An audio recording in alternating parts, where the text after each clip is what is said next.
हम पूनम कर अपन मिथिला अपन मैथिली चैनल में सबके प्रणाम करै छी। आई हम एक सामा के गीत गाबऽ जा रहल छी।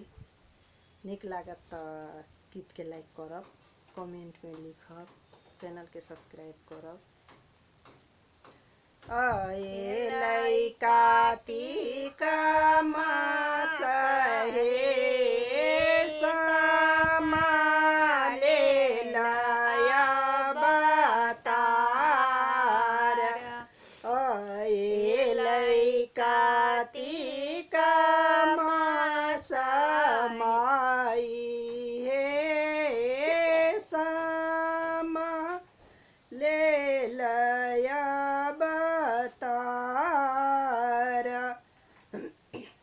काने खिजी चिठिया लिखलने बहिनो।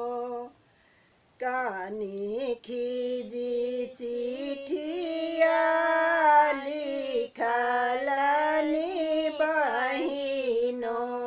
भेजलनी हजमा के हाथ चिठिया दिया रे भैया बड़का भैया के हाथ।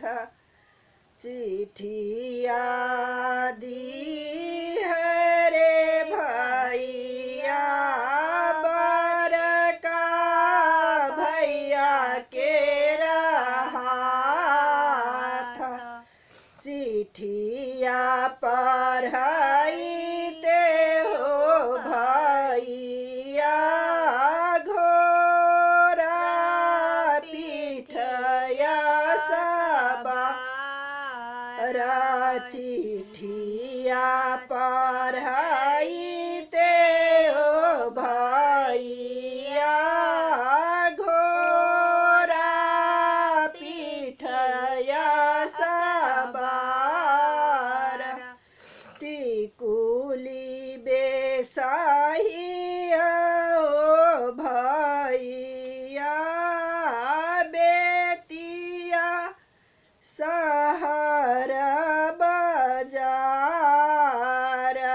टिकुली बेसाहिया ओ भैया बेतिया सहर बाजार। टिकुली झलक